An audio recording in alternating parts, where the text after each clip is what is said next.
আজকের এই জয় ত্রিপুরা রাজ্যে যে এডিসি এরিয়া বসবাসকারী সিক্স শিডিউল এরিয়াতে যারা বসবাস করছেন, এটা সিক্স শিডিউল এরিয়ার জনগণের জয় হয়েছে এবং আজকের এই জয়টাকে আমরা সেলিব্রেট করব এরকম আমরা ভাবছি না। কারণ আজকের এই জয়ের সেলিব্রেশন ওই দিনেই হবে যেই দিন আমাদের কেন্দ্র সরকারের সঙ্গে যেই চুক্তিটা হয়েছে আমাদের ত্রিপ্রাসাদের যে অধিকার দেওয়ার জন্য, ওই অধিকারটা যেই দিন ইমপ্লিমেন্ট হবে ত্রিপুরা রাজ্যে, সেই দিনই আমরা এই আজকের জয়টাকে উপভোগ করব।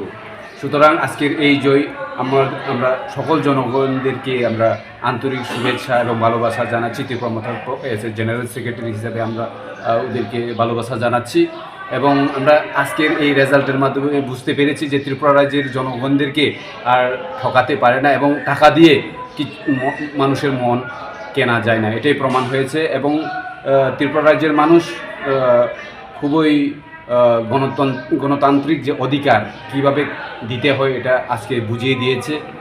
যে যারা বলেছিলে যে 28 আমার প্রেডিকশন ছিল গতকালকে রাত অবধি, আমি মহারাজকেও জানিয়েছিলাম যে আমরা 26টা পাবো আমার প্রেডিকশনে।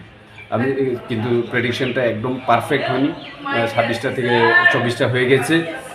আমি আমার প্রেডিকশনের জন্য আমি অল্পে দুঃখিত, কিন্তু ভেবেছিলাম 26টা পাবো, কিন্তু তাদের মতো 28টা পাবো বলে আজকে 4টা পেয়েছে। ওরাই মানে এখন উপলব্ধি করুক ওরা কি বলেছে এবং কি পেয়েছে। গতবারের চেয়ে এবার বিজেপির আসন কম পেয়েছে, তাতে কি মনে হচ্ছে আপনি?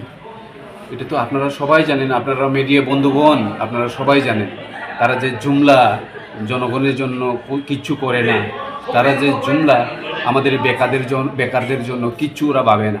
আমাদের এডিসি এরিয়া কোনো কিছুই ডেভেলপমেন্ট ওরা করছে না। আমরা দেখছি তো, আমরা এই যে মন্ত্রী সবাই বসে আমরা দেখছি যে আমাদের ত্রিপ্রাসা এলাকায় কলেজের জন্য আমরা ডিমান্ড করি, আমাদের ত্রিপ্রাসা এলাকায় বিভিন্ন স্কুল বড় বড় স্কুলের বিল্ডিংয়ের জন্য প্রপোজাল দেওয়া আছে।